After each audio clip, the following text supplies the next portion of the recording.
Exodus chapter 4. Moses answered, But, behold, they will not believe me, nor listen to my voice, for they will say, Yahweh has not appeared to you. Yahweh said to him, What is that in your hand? He said, A rod. He said, Throw it on the ground. He threw it on the ground, and it became a snake, and Moses ran away from it. Yahweh said to Moses, Stretch out your hand, and take it by the tail. He stretched out his hand, and took hold of it, and it became a rod in his hand. This is so that they may believe that Yahweh, the God of their fathers, the God of Abraham, the God of Isaac, and the God of Jacob, has appeared to you. Yahweh said furthermore to him, Now put your hand inside your cloak. He put his hand inside his cloak, and when he took it out, behold, his hand was leprous, as white as snow. He said, Put your hand inside your cloak again.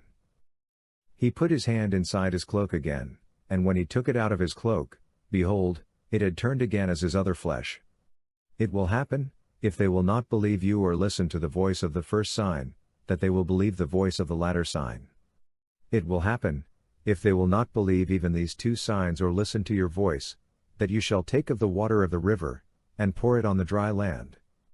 The water which you take out of the river will become blood on the dry land. Moses said to Yahweh, O Lord, I am not eloquent, neither before now, nor since you have spoken to your servant, for I am slow of speech, and of a slow tongue. Yahweh said to him, Who made man's mouth? Or who makes one mute, or deaf, or seeing, or blind?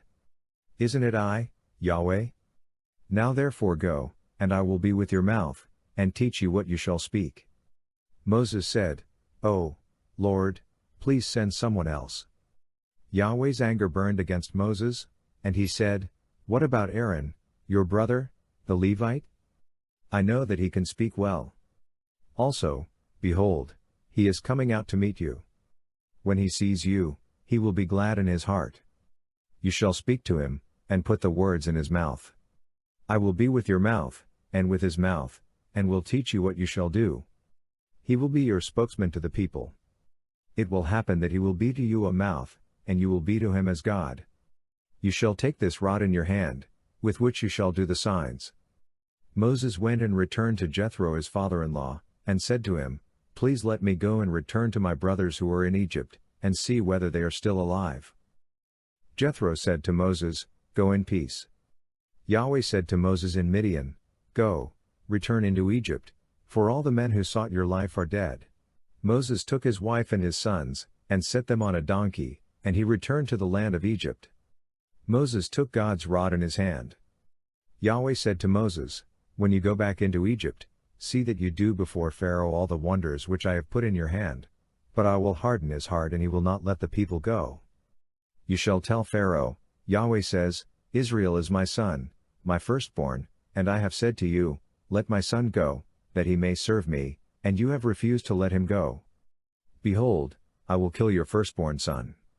On the way at a lodging place, Yahweh met Moses and wanted to kill him. Then Zipporah took a flint, and cut off the foreskin of her son, and cast it at his feet, and she said, Surely you are a bridegroom of blood to me. So he let him alone. Then she said, You are a bridegroom of blood, because of the circumcision. Yahweh said to Aaron, Go into the wilderness to meet Moses. He went, and met him on God's mountain, and kissed him. Moses told Aaron all Yahweh's words with which he had sent him, and all the signs with which he had instructed him. Moses and Aaron went and gathered together all the elders of the children of Israel. Aaron spoke all the words which Yahweh had spoken to Moses, and did the signs in the sight of the people. The people believed, and when they heard that Yahweh had visited the children of Israel, and that he had seen their affliction, then they bowed their heads and worshipped. Exodus chapter 5. Afterward, Moses and Aaron came, and said to Pharaoh, This is what Yahweh, the God of Israel, says, Let my people go, that they may hold a feast to me in the wilderness. Pharaoh said, Who is Yahweh, that I should listen to his voice to let Israel go? I don't know Yahweh, and moreover, I will not let Israel go. They said, The God of the Hebrews has met with us. Please let us go 3 days' journey into the wilderness, and sacrifice to Yahweh, our God, lest he fall on us with pestilence, or with the sword. The king of Egypt said to them, Why do you, Moses and Aaron, take the people from their work? Get back to your burdens. Pharaoh said, Behold, the people of the land are now many, and you make them rest from their burdens. The same day Pharaoh commanded the taskmasters of the people and their officers, saying, You shall no longer give the people straw to make brick, as before. Let them go and gather straw for themselves. You shall require from them the number of the bricks which they made before. You shall not diminish anything of it, for they are idle. Therefore they cry, saying, Let's go and sacrifice to our God. Let heavier work be laid on the men, that they may labor in it. Don't let them pay any attention to lying words. The taskmasters of the people went out with their officers, and they spoke to the people, saying, This is what Pharaoh says, I will not give you straw. Go yourselves, get straw where you can find it, for nothing of your work shall be diminished. So the people were scattered abroad throughout all the land of Egypt to gather stubble for straw. The taskmasters were urgent, saying, Fulfill your work quota daily, as when there was straw. The officers of the children of Israel, whom Pharaoh's taskmasters had set over them, were beaten, and were asked, Why haven't you fulfilled your quota both yesterday and today, in making brick as before? Then the officers of the children of Israel came and cried to Pharaoh, saying, Why do you deal this way with your servants? No straw is given to your servants, and they tell us, Make brick. And behold, your servants are beaten, but the fault is in your own people. But Pharaoh said, You are idle. You are idle. Therefore you say, Let's go and sacrifice to Yahweh. Go therefore now, and work, for no straw shall be given to you, yet you shall deliver the same number of bricks. The officers of the children of Israel saw that they were in trouble when it was said, You shall not diminish anything from your daily quota of bricks. They met Moses and Aaron, who stood along the way, as they came out from Pharaoh.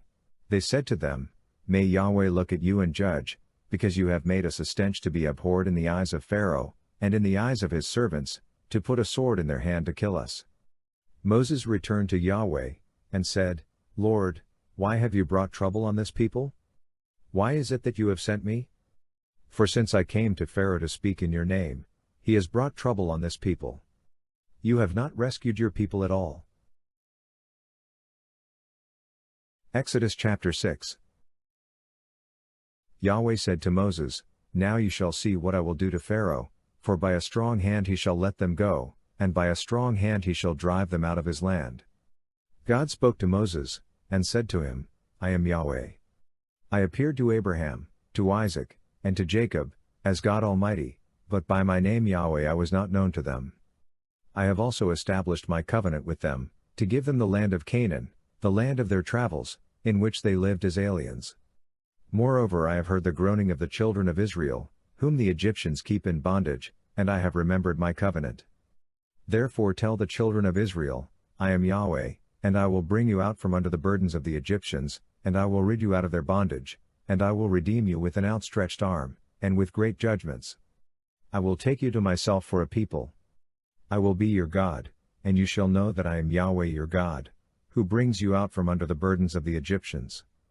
I will bring you into the land which I swore to give to Abraham, to Isaac, and to Jacob, and I will give it to you for a heritage. I am Yahweh. Moses spoke so to the children of Israel, but they didn't listen to Moses for anguish of spirit, and for cruel bondage. Yahweh spoke to Moses, saying, Go in, speak to Pharaoh king of Egypt, that he let the children of Israel go out of his land. Moses spoke before Yahweh, saying, Behold, the children of Israel haven't listened to me. How then shall Pharaoh listen to me, when I have uncircumcised lips? Yahweh spoke to Moses and to Aaron, and gave them a command to the children of Israel, and to Pharaoh king of Egypt, to bring the children of Israel out of the land of Egypt. These are the heads of their fathers' houses. The sons of Reuben the firstborn of Israel, Hanok, and Palu, Hezron, and Carmi, these are the families of Reuben. The sons of Simeon, Jemuel, and Shimon, and Ohad, and Jachin, and Zohar, and Shaul the son of a Canaanite woman, these are the families of Simeon. These are the names of the sons of Levi according to their generations, Gershon, and Kohath, and Merari, and the years of the life of Levi were 137 years. The sons of Gershon, Libni and Shimei, according to their families. The sons of Kohath, Amram, and Izhar, and Hebron, and Uzziel, and the years of the life of Kohath were 133 years. The sons of Merari, Mali and Mushi. These are the families of the Levites according to their generations. Amram took Jochebed his father's sister to himself as wife, and she bore him Aaron and Moses. The years of the life of Amram were 137 years. The sons of Izhar, Korah, and Nepheg, and Zitri. The sons of Uzziel, Mishael, Elzaphan, and Sithri. Aaron took Elisheba, the daughter of Amminadab, the sister of Nashon, as his wife, and she bore him Nadab and Abihu, Eleazar and Itamar. The sons of Korah, Asir, Elkanah, and Abiasaph. These are the families of the Korahites. Eleazar Aaron's son took one of the daughters of Putiel as his wife, and she bore him Phinehas. These are the heads of the fathers' houses of the Levites according to their families. These are that Aaron and Moses to whom Yahweh said, Bring out the children of Israel from the land of Egypt according to their armies. These are those who spoke to Pharaoh king of Egypt, to bring out the children of Israel from Egypt. These are that Moses and Aaron. On the day when Yahweh spoke to Moses in the land of Egypt, Yahweh said to Moses, I am Yahweh. Tell Pharaoh king of Egypt all that I tell you. Moses said before Yahweh, Behold, I am of uncircumcised lips, and how shall Pharaoh listen to me?